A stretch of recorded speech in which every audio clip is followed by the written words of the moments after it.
Stansbury from New Mexico. All right. Good morning, everyone. Thank you, Mr. Chairman. I think we all need a deep breath after that. I want to thank our witnesses for being here today. As a former federal employee and a former OMBer, I am always excited to have a nerdy hearing on federal workforce issues.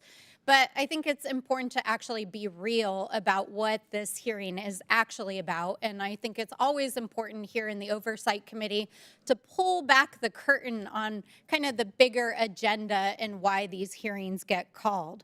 So let's talk about what this hearing is and is not. I think it's important to observe that this hearing is not just about telework and work from home policies. It is actually setting the stage for dismantling the federal workforce. It's about the incoming administration and their desire to try to fire and get thousands of federal workers to leave the federal workforce. And it's about the restructuring of the workforce through the new DOGE subcommittee and the executive actions that are associated with it and that was created here in this committee yesterday. How do we know this? Because the co-chairs of the DOGE task force, Elon Musk and Vivek Ramaswamy, have been very open about telework ending as a way to get thousands of federal employees to leave. In fact, right after the election in November, they published a thought piece in the Wall Street Journal, which stated that telework would result in voluntary terminations of federal workers.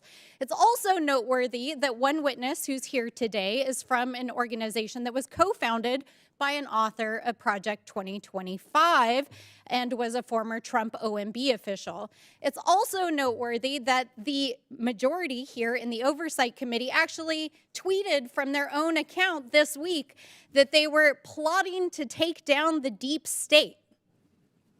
And here we are. They're not even hiding it anymore. It's also noteworthy that this isn't just happening here in this room, but as we speak here in this room, Russell Vought, who is literally one of the architects of Project 2025, is preparing for his confirmation hearing in the Senate this afternoon.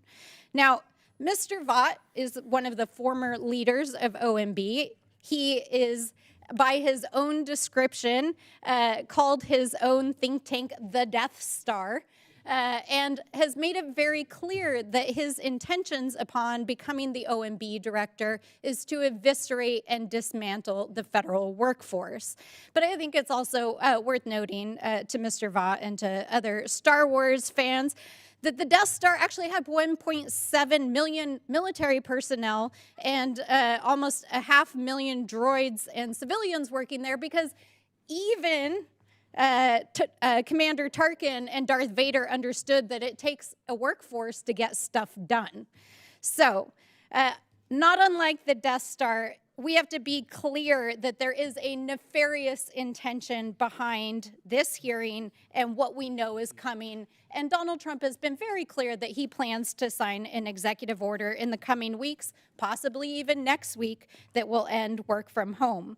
So that is what this hearing is actually about. And I want to just establish why we are fighting back.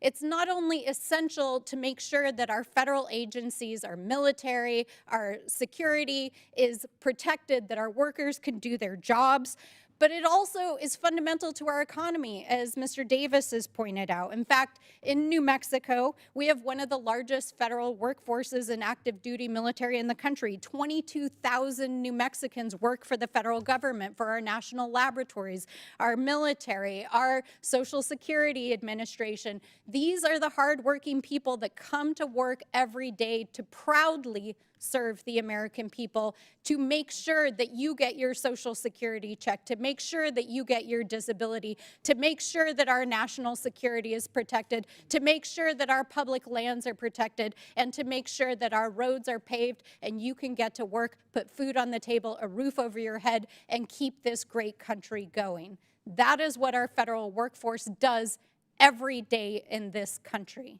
And we are going to fight to protect our federal workforce every step of the way, to reveal the nefarious plans that our friends across the aisle have in dismantling the federal workforce, and to protect Social Security, because we know that it is fundamental to making sure, especially that our seniors can live with dignity for the rest of their lives. And with that, I yield back.